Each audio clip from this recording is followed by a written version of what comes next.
परिचय। अरे नीता, क्या तुमने कभी जन्मदिन के उपहार को लपेटा है? हाँ, कई बार। इसका अर्थ है कि तुमने बहुफलक के पृष्ठीय क्षेत्रफल को कागज से ढका है। और क्या तुमने स्वयं कभी गिलास से दूध उड़ेला है? हाँ। इसका अर्थ है कि तुमने गिलास के आयतन को द्रव से भरा है। तुम जो कह रही हो वो मैं समझ नहीं पा रही हूं। ये पृष्ठीय क्षेत्रफल और आयतन क्या होते हैं?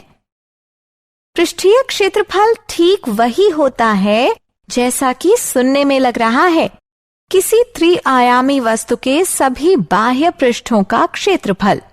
और आयतन किसी त्रिआयामी वस्तु के भीतर के स्थान को कहते हैं।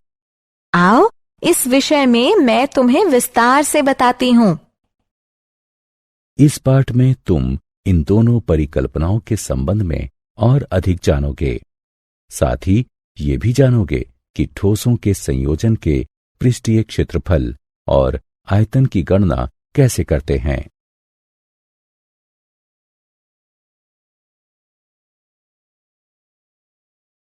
उद्देश्य। इस पाठ के अंत में आप निम्न करने में सक्षम हो जाएंगे।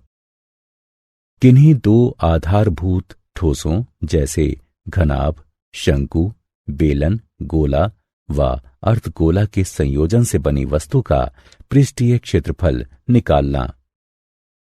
किन्हीं दो आधारभूत ठोसों के संयोजन से बनी वस्तु का आयतन निकालना। किसी समवृत्ताकार शंकु के छिन्नक को परिभाषित करना। किसी शंकु के छिन्नक का आयतन ज्ञात करना। किसी शंकु के छिन्नक का वक्र पृष्ठीय क्षेत्रफल ज्ञात करना। किसी शंकु के छिन्नक का कुल पृष्ठीय क्षेत्रफल ज्ञात करना।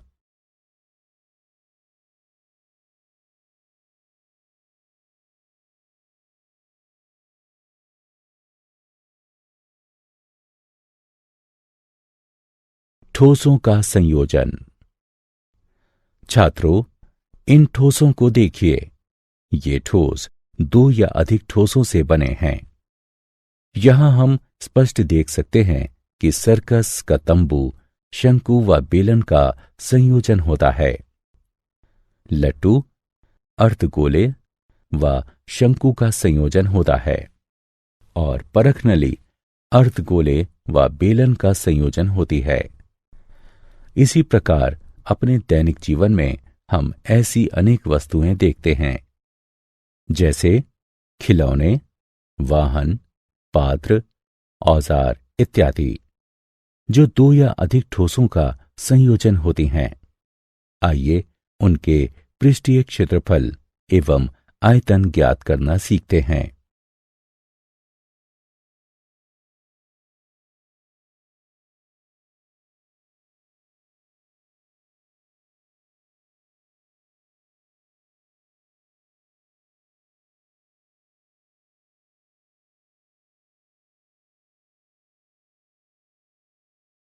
ठोसों के संयोजन का पृष्ठीय क्षेत्रफल। ठोसों के संयोजन से बने ठोस का पृष्ठीय क्षेत्रफल ज्ञात करने के लिए हम उसे छोटे छोटे ठोसों में विभाजित कर देते हैं और फिर प्रत्येक ठोस का वक्र पृष्ठीय क्षेत्रफल ज्ञात करते हैं।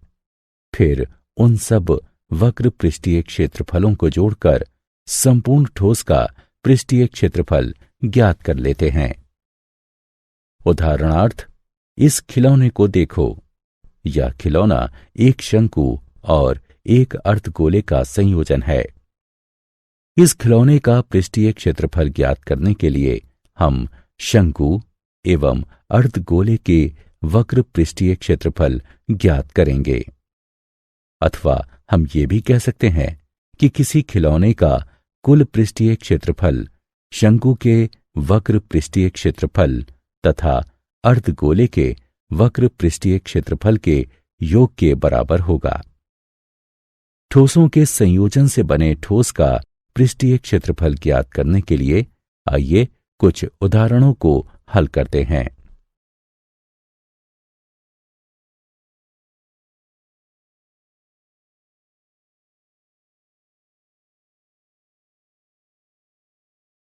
उदाहरण, एक ठोस खिलौना एक समवृत्ताकार शंकु द्वारा आच्छादित अर्धगोले के रूप में है। यदि शंकु की ऊंचाई 4 सेंटीमीटर एवं आधार का व्यास 6 सेंटीमीटर है तो खिलौने का पृष्ठीय क्षेत्रफल ज्ञात कीजिए। आइए इसे हल करते हैं। हमें शंकु की ऊंचाई दी गई है जो कि 4 सेंटीमीटर है और आधार का व्यास 6 सेंटीमीटर है। चूंकि आधार का व्यास 6 सेंटीमीटर है अतः शंकु की त्रिज्या r आधार के व्यास की आधी अर्थात 3 सेंटीमीटर होगी। अर्धगोले की त्रिज्या भी 3 सेंटीमीटर है। अब खिलौने का पृष्ठीय क्षेत्रफल ज्ञात करने के लिए हमें शंकु का वक्र पृष्ठीय क्षेत्रफल तथा अर्धगोले का वक्र पृष्ठीय क्षेत्रफल ज्ञात करना होगा। शंकु का वक्र पृष्ठीय क्षेत्रफल पाई आर एल होता है अतः अब हमें एल त्रियक ऊंचाई का मान ज्ञात करना है। हम जानते हैं कि त्रियक ऊंचाई एल बराबर वर्गमूल एच वर्ग जमा आर वर्ग के होता है अतः इसकी गणना करने पर हमें 5 सेंटीमीटर प्राप्त होगा। अब पाई आर एवं एल का मान रखने पर हमें 3.14 गुणा 3 गुणा 5 प्राप्त होता है जो कि 47.1 वर्ग सेंटीमीटर के बराबर है। आइए अब अर्धगोले का वक्र पृष्ठीय क्षेत्रफल ज्ञात करते हैं जो कि 2 पाई आर का वर्ग। अतः हमें प्राप्त होता है 2 गुणा 3.14 गुणा 3 गुणा 3 बराबर 56.52 वर्ग सेंटीमीटर। अतः खिलौने का कुल पृष्ठीय क्षेत्रफल बराबर शंकु का वक्र पृष्ठीय क्षेत्रफल जमा अर्धगोले का वक्र पृष्ठीय क्षेत्रफल बराबर 47.1 जमा 56.52 बराबर 103.62 वर्ग सेंटीमीटर।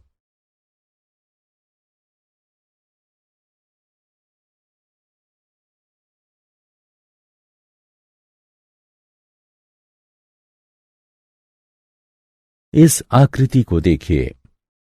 ये सजावट के लिए प्रयोग होने वाला ब्लॉक 2 ठोसों से निर्मित है, एक घन एवं एक अर्धगोला। ब्लॉक का आधार 5 सेंटीमीटर कोर वाला एक घन है और उसके ऊपर लगे हुए अर्धगोले का व्यास 4.2 सेंटीमीटर है। ब्लॉक का संपूर्ण पृष्ठीय क्षेत्रफल ज्ञात कीजिए। हल। घन का संपूर्ण पृष्ठीय क्षेत्रफल बराबर 6 गुणा भुजा का वर्ग बराबर 6 गुणा 5 गुणा 5 वर्ग सेंटीमीटर बराबर 150 वर्ग सेंटीमीटर। हम देख सकते हैं कि पृष्ठीय क्षेत्रफल में घन का वह भाग सम्मिलित नहीं किया गया है जिस पर अर्धगोला अध्यारोपित है। अतः घन का संपूर्ण क्षेत्रफल बराबर घन का संपूर्ण पृष्ठीय क्षेत्रफल घटा अर्धगोले के आधार का क्षेत्रफल जमा अर्धगोले का वक्र पृष्ठीय क्षेत्रफल। सभी के मानों को रखकर और उनकी गणना करने पर हमें 163.86 वर्ग सेंटीमीटर प्राप्त होता है।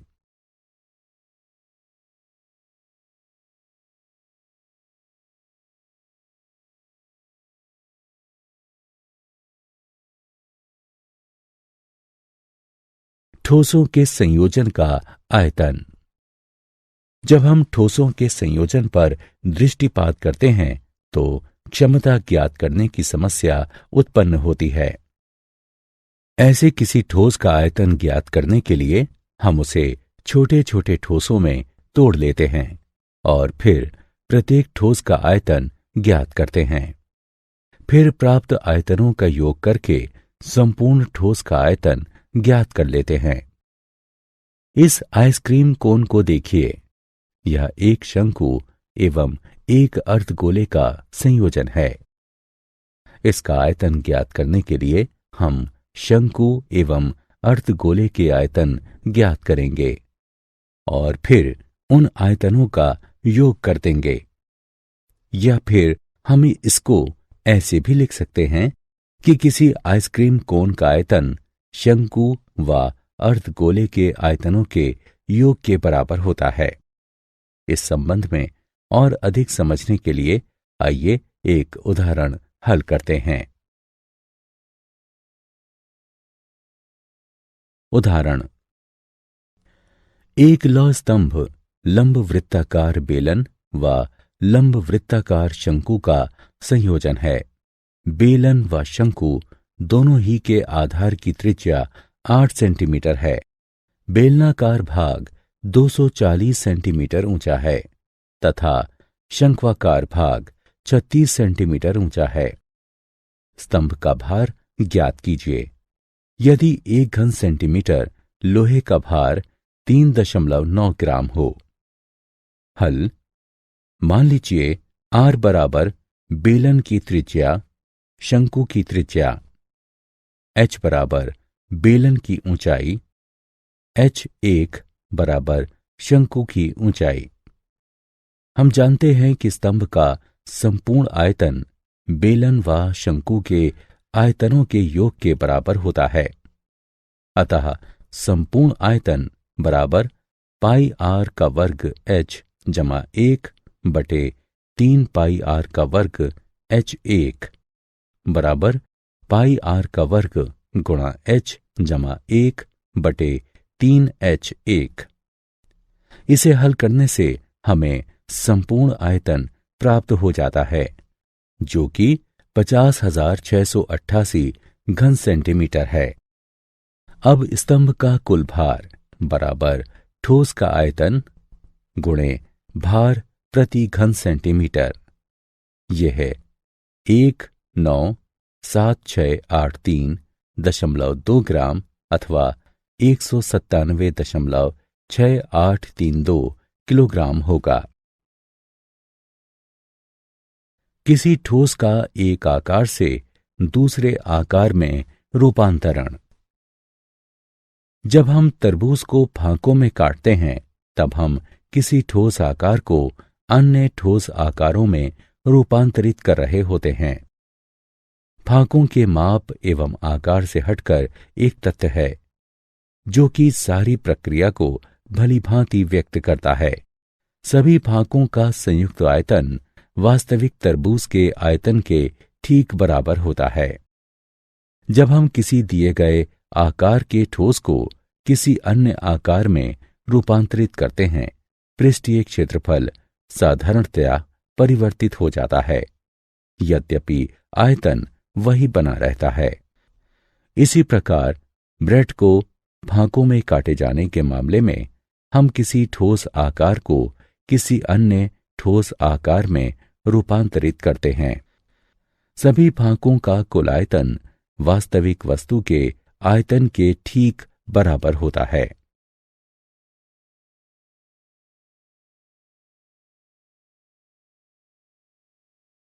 उदाहरण, 24 सेंटीमीटर ऊंचाई व 6 सेंटीमीटर आधार त्रिज्या वाला एक शंकु मॉडल बनाने वाली मिट्टी से बना है।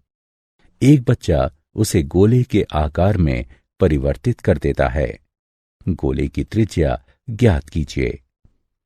हल, हम जानते हैं कि शंकु का आयतन 1/3 पाई आर का वर्ग H होता है। अतः ये 1/3 गुणा पाई गुणा 6 गुणा 6 गुणा 21 घन सेंटीमीटर के। यदि गोले की त्रिज्या R है तो उसका आयतन 4/3 पाई आर घन होगा। क्योंकि शंकु एवं गोले दोनों ही प्रकार के आकारों में मिट्टी का आयतन समान रहता है, हमारे पास 4/3 गुणे पाई गुणा आर का घन बराबर 1/3 गुणे पाई गुणे 6 गुणे 6 गुणे 24 है, जो कि आर का घन बराबर 3 गुणे 3 गुणे 24 बराबर 3 का घन गुणे 2 का घन है। अतः r बराबर 3 गुणा 2 बराबर 6। अतः गोले की त्रिज्या 6 सेंटीमीटर होगी।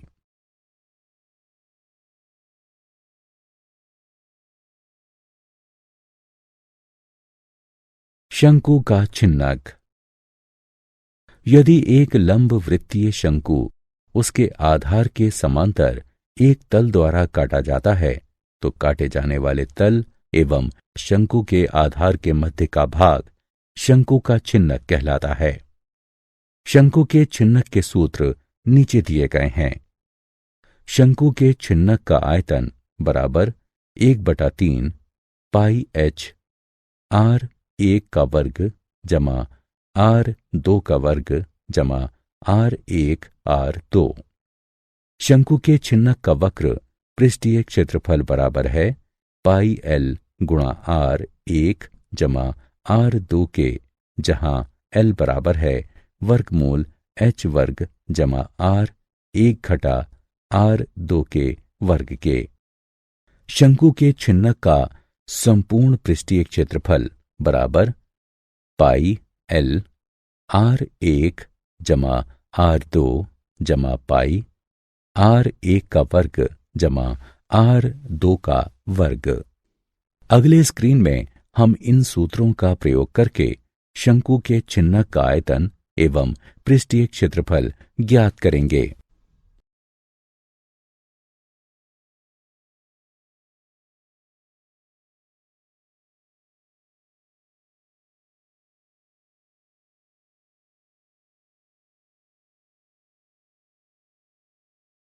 उदाहरण, सामान ले जाने वाली एक बाल्टी लंब वृत्तीय शंकु के छिन्नक के आकार की है, जैसा कि चित्र में दिखाया गया है।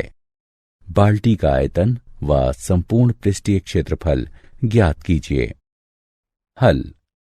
हम जानते हैं कि त्रियक ऊंचाई l बराबर वर्गमूल h का वर्ग जमा r का वर्ग। अतः हल करने पर हमें त्रियक ऊंचाई 17 सेंटीमीटर प्राप्त होगी। साथ ही किनारे का पृष्ठीय क्षेत्रफल ये होगा। मान रखने पर हमें किनारे का पृष्ठीय क्षेत्रफल 670 वर्ग सेंटीमीटर प्राप्त होता है। अतः आधार का क्षेत्रफल ये होगा। ये 177 व 79 के योग के बराबर है। अतः संपूर्ण पृष्ठीय क्षेत्रफल ये होगा। इससे हमें 926 वर्ग सेंटीमीटर प्राप्त होता है। अब हम जानते हैं कि शंकु के छिन्नक का आयतन ये होता है। मान रखकर हल करने पर हमें 2114 घन सेंटीमीटर आयतन प्राप्त होता है।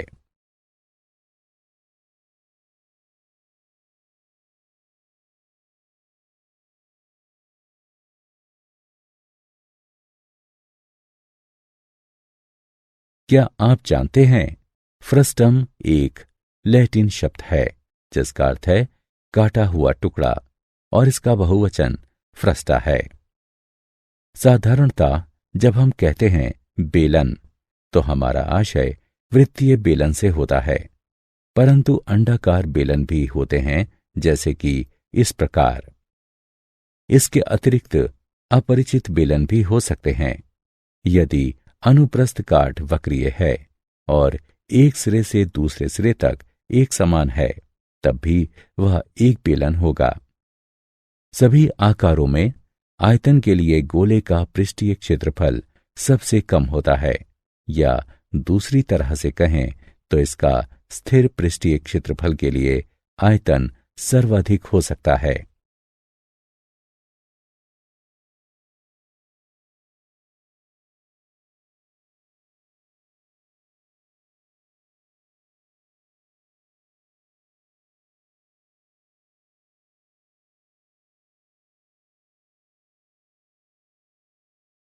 सारांश। आइए हमने जो कुछ सीखा है उसे संक्षेप में दोहराएं। ठोसों के संयोजन से निर्मित ठोस का पृष्ठीय क्षेत्रफल ज्ञात करने के लिए हम उसे छोटे छोटे ठोसों में विभाजित कर देते हैं और फिर प्रत्येक ठोस का वक्र पृष्ठीय क्षेत्रफल ज्ञात करते हैं और फिर उन सब वक्र पृष्ठीय क्षेत्रफलों को जोड़कर संपूर्ण ठोस का पृष्ठीय क्षेत्रफल ज्ञात कर लेते हैं। ठोसों के संयोजन से निर्मित ठोस का आयतन ज्ञात करने के लिए हम उसे छोटे छोटे ठोसों में तोड़ लेते हैं और फिर प्रत्येक ठोस का आयतन ज्ञात करते हैं। फिर प्राप्त आयतनों का योग करके संपूर्ण ठोस का आयतन ज्ञात कर लेते हैं। एक दिया गया लंब वृत्तीय शंकु यदि आधार के समांतर एक तल द्वारा काटा जाता है तो काटे जाने वाले तल एवं शंकु के आधार के मध्य का भाग शंकु का छिन्नक कहलाता है।